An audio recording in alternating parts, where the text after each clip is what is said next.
Hello guys, welcome to आश्रम study channel. दोस्तों, हमने राजस्थान की हिस्ट्री चल रही थी और हिस्ट्री का मैंने एक टॉपिक करवा दिया है, राजस्थान के एकीकरण मैंने करवा दिया है। इसके क्वेश्चन भी मैंने करवा दिए हैं। तो दोस्तों, आज अपना टॉपिक है, आज एक नया टॉपिक स्टार्ट करते हैं। और आज अपना टॉपिक है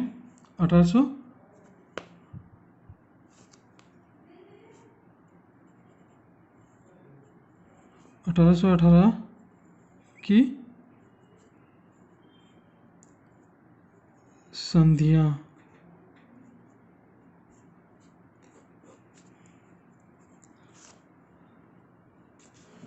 सॉरी दोस्तों, आपको नहीं दिख रहा होगा, मैं कैमरा सेट कर लेता हूँ। तो दोस्तों, 1818 की संधि अपन स्टार्ट करते हैं। और दोस्तों, मेरे साथ साथ नोट्स बनाते रहना। और दोस्तों, इस राजस्थान की हिस्ट्री में जो एग्ज़ाम में आने लायक चीज़ें हैं वही बताऊंगा, क्योंकि अपने पास टाइम कम है और सिलेबस ज़्यादा।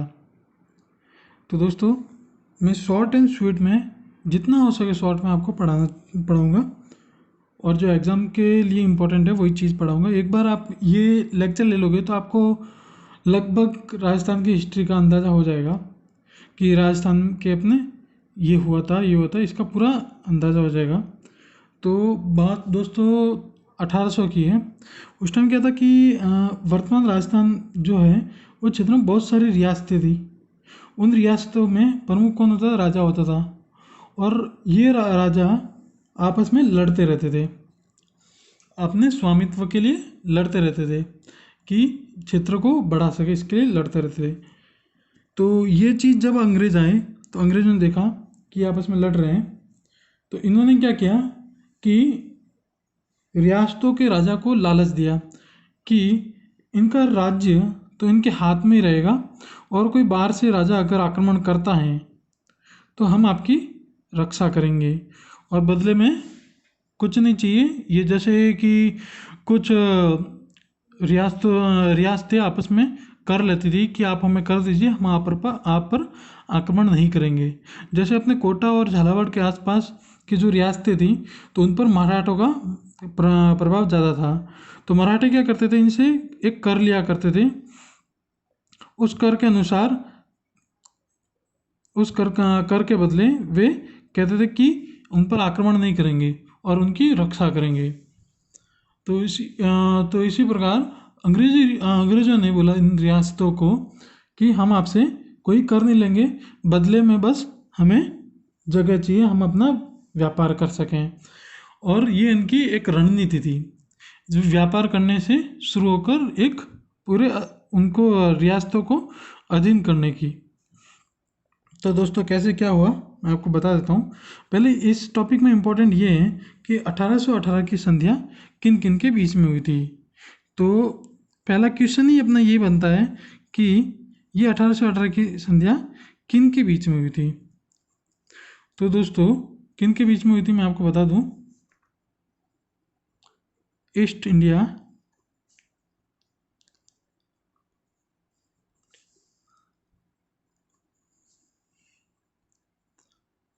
ईस्ट इंडिया कंपनी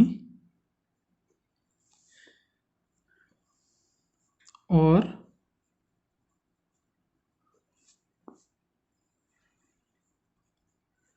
देसी रियासतों के बीच, ईस्ट इंडिया कंपनी और देसी रियासतों के बीच हुआ था ये संधियाँ। तो अगला क्वेश्चन बनता है कि संधियों में दोनों के बीच में हस्ताक्षर करने वाला भी चाहिए। दोनों के बीच में दोनों की तरफ से एक प्रमुख होता है जो बात करके सुलझा सके। तो कंपनी की ओर से हस्ताक्षर करने वाले का नाम क्या था?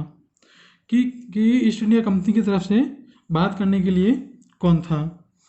तो ईस्ट इंडिया कंपनी की तरफ से ये भी क्वेश्चन पूछ लेते हैं। तो ईस्ट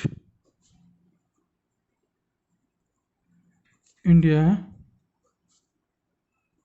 की तरफ से, ईस्ट इंडिया की तरफ से कौन था दोस्तों? तो मैं आपको बता दूं दोस्तों, चार्ल्स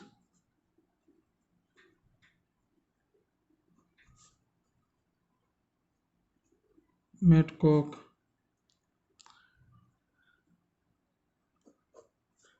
दोस्तों मैं आपको एक जैसे पूरी स्टोरी बताया वैसे ही बता सकता हूँ, लेकिन दोस्तों अपन को क्या करना है, अपन को एग्ज़ाम को क्लियर करना है।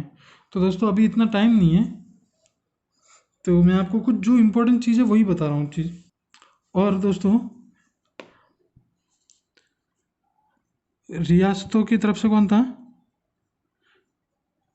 बड़ा इजी सा क्वेश्चन बनता है कि रियासतों की तरफ से कौन था, तो वही वहाँ के राजा। रियासतों की तरफ से कौन था, वहाँ के राजा थे। अब दोस्तों इस संधि का प्रावधान क्या रखा गया, तो इस संधि का ऐसे तो रख नहीं सकते कि इनकी रक्षा के लिए हुआ। चलो रक्षा के लिए हो गया, लेकिन अंग्रेज़ों की तरफ से भी तो कोई शर्त होगी। इन्होंने कर लेने से तो मना कर दिया था, बस इनको एक जगह चाहिए थी। और मेन जो प्रावधान रखा इन्होंने, प्रावधान मेन जो इन्होंने प्रावधान रखा वो रखा कि हर एक रियासत जिनसे इनकी संधि होती है, हर एक रियासत में उनका एक पॉलिटिकल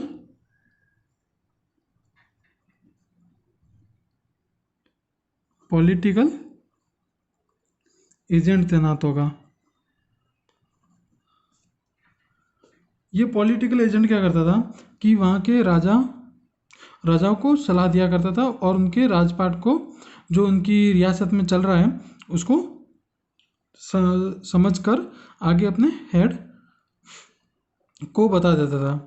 तो अब दोस्तों ये पॉलिटिकल एजेंट क्या करता था, इनसे ऊपर एक agent to the governor general AGG, जो आगे मैं लिखवाऊंगा आपको, उसको रिपोर्ट करता था। अब दोस्तों जैसे ही ये संधि स्टार्ट हुई तो सबसे पहले संधि करने वाले का नाम हमेशा पूछ लिया जाता है, पहले और दूसरे का, क्योंकि सबसे पहले संधि करने वाले का नाम थोड़ा हाईलाइट में भी रहता है। तो क्वेश्चन सीधा ये बनता है, और मेरे हिसाब से ये आगे क्वेश्चन एक एग्जाम में पूछा गया है। तो दोस्तों प्रथम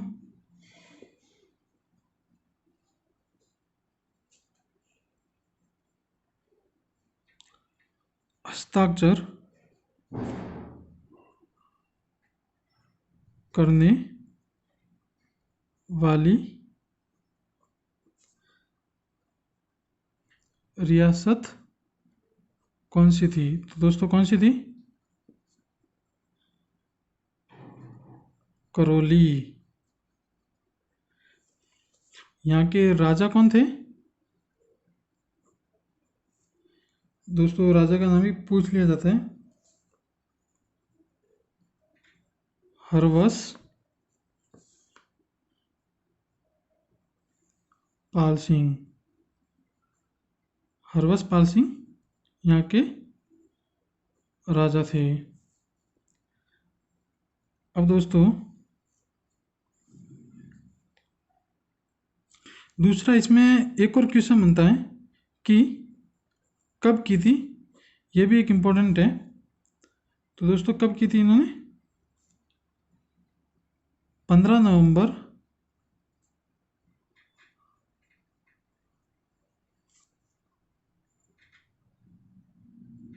15 नवंबर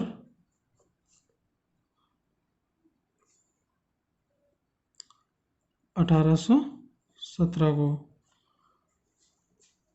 15 नवंबर 1817 को इन्होंने संधि की थी। ये अपना पहला रियासत था। अब दोस्तों दूसरा पढ़ेंगे अपन। तो दोस्तों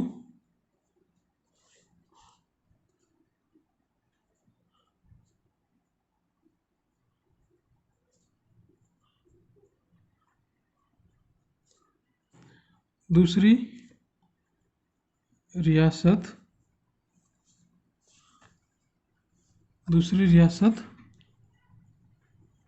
हस्ताक्षर करने वाली कौन सी थी,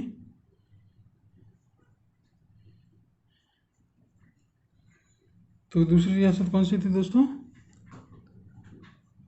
कोटा। और यहाँ के राजा कौन थे?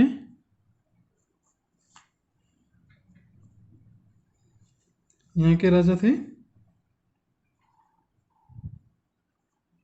उमेद सिंह।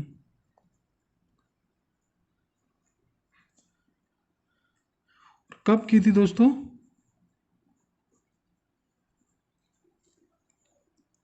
तो 26 दिसंबर 1817। अब दोस्तों आपका आपका क्वेश्चन होना चाहिए कि संधि तो 1817 को ही होगी, शुरू हो गई थी, तो अपन इसको 1818 की संधियाँ क्यों कहते हैं? वैसे दोस्तों इसका भी आंसर आपको पता चल गया होगा कि अधिकांश रियासतों ने 1818 में संधि की थी, तो इसी कारण इसे 1818 की संधियाँ कहते हैं। एक दोस्तों इसका क्वेश्चन बनता है कि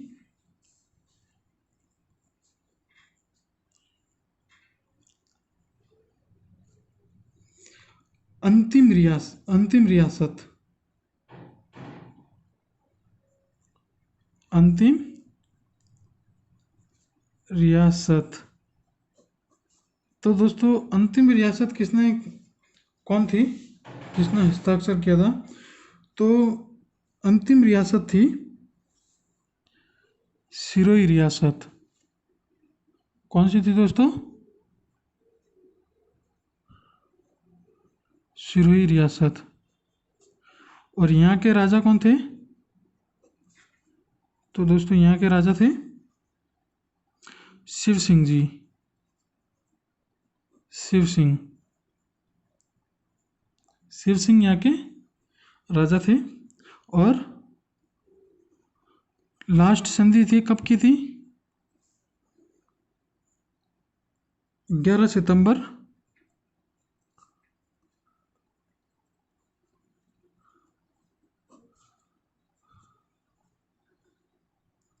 1800।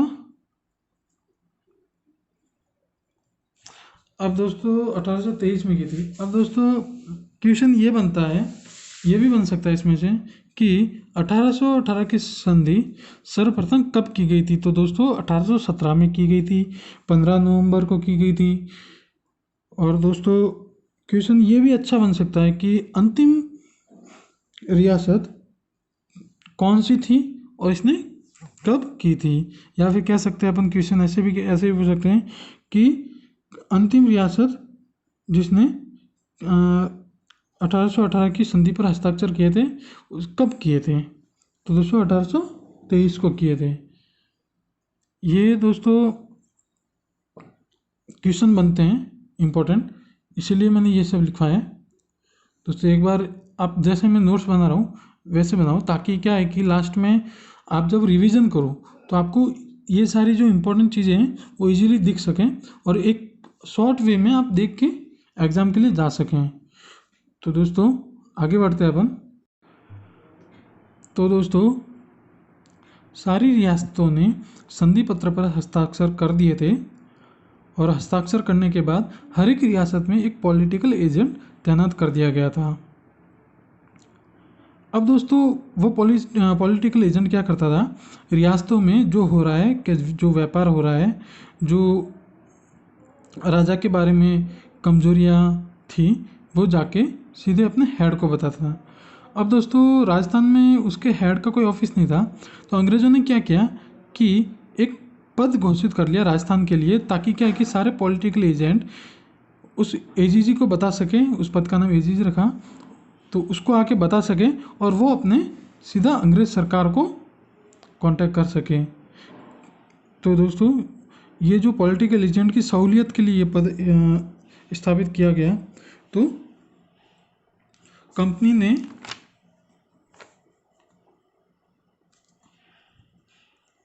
1832 में, दिख रहा है दोस्तों, कंपनी ने 1832 में एजीजी एजेंट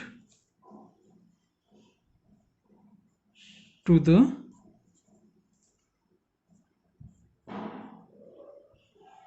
गवर्नर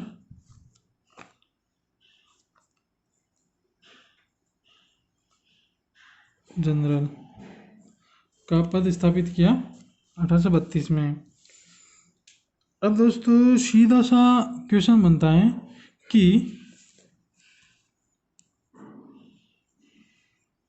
पहले एजीजी कौन थे। बहुत अच्छा क्वेश्चन बनता है इसमें। तो पहले एजीजी कौन थे दोस्तों? Mister locket in pocket. दोस्तों मजाक कर रहा हूँ। बाकी पहले एजीजी कौन थे? मिस्टर लॉकेट थे, जो अंग्रेज़ों के पॉकेट में थे, मतलब अंग्रेज़ों से सीधा कांटेक्ट रखते थे और पॉलिटिकल एजेंट से भी कांटेक्ट, जो कि सारी रियासतों में जो कुछ हो रहा है वो सारा उनको बताते थे। और दोस्तों ये लड़ाने का काम भी करते थे। जैसे कि जिस रियासत में ये हो रहा है, कोई भी रियासत अपने पड़ोसी रियासत के बारे में जो सोचती थी, वो आपस में पॉलिटिकल एजेंट बात करके और राजाओं को उल्टा सीधा क्या करवा के रियासत के बीच में दरार पैदा करती थी, जिससे क्या अंग्रेज़ों को फ़ायदा होता था कि राजा उन पॉलिटिकल एजेंट पे हद से ज़्यादा विश्वास करता था। और इसी कारण धीरे धीरे करते हम अधीन हो गए, क्योंकि अपन अपन तो नॉर्मल जनता थी।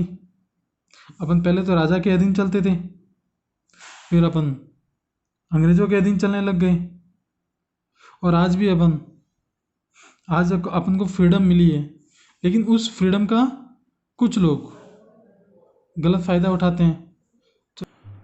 तो दोस्तों इस एजीजी का मुख्यालय कहाँ रखा गया? इस एजीजी का मुख्यालय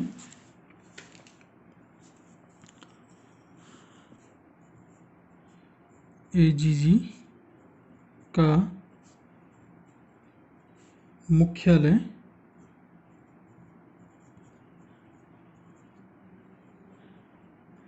इस एजीजी का मुख्यालय रखा गया, कहाँ रखा गया दोस्तों? अजमेर। इस एजीजी का मुख्यालय कहाँ रखा गया दोस्तों? अजमेर रखा गया। और दोस्तों अजमेर इसलिए रखा गया क्योंकि अजमेर बीच में पड़ रहा था, सारे रियासतें इजीली कांटेक्ट कर सकें, इसलिए इनको अजमेर रख दिया गया। और दोस्तों एजीजी के मुख्यालय के साथ साथ कंपनी ने क्या किया, धीरे धीरे स्वयं की 6 छावनियाँ समझते हो दोस्तों, जहाँ पे इनके सारे आर्मी तैयार हो सके। तो अंग्रेज़ों ने कितना अच्छा दिमाग लगाया देखो।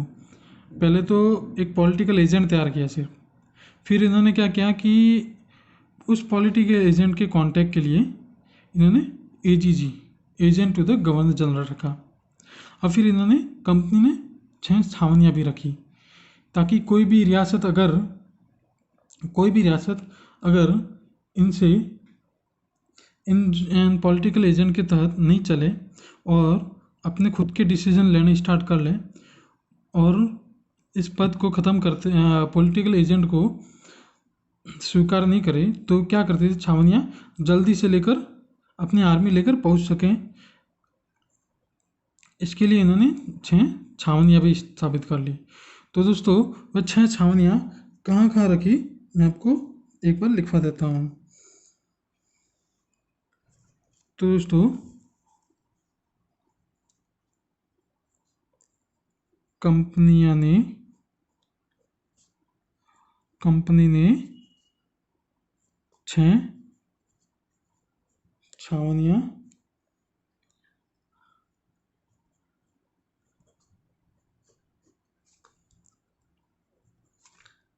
स्थापित की।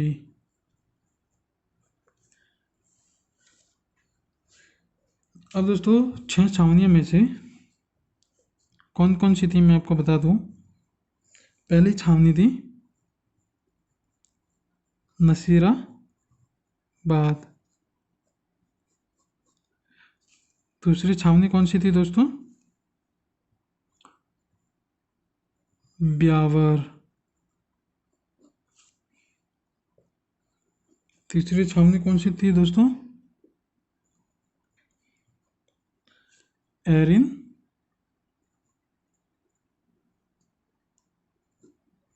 पुरा। चौथी छावनी कौन सी थी? खैरवाड़ा। खैरवाड़ा। आगे दोस्तों बताता हूँ। ये जो नसीराबाद ब्यावर छावनी थी, नसीराबाद और ब्यावर, ये कहाँ पड़ती थी? अजमेर में। और जो ये एरनपुरा वाली छावनी थी वह कहाँ थी? पाली। और दोस्तों जो खैरवाड़ा वाली थी वो कहाँ थी दोस्तों? उदयपुर। और दोस्तों अगली छावनी थी पांचवी, वो कहाँ थी दोस्तों? नीमच, जो भी वर्तमान में कहाँ है? मध्य प्रदेश में। और जो लास्ट और छठी छावनी इन्होंने, पहले ये कहाँ पड़ती थी? नीमच राजस्थान क्षेत्र में पड़ती थी, अभी वर्तमान में वहाँ है, मध्य प्रदेश में है। और जो छठी छावनी रखी इन्होंने देवली, जो कहाँ पड़ती है दोस्तों? अपने टोंक में।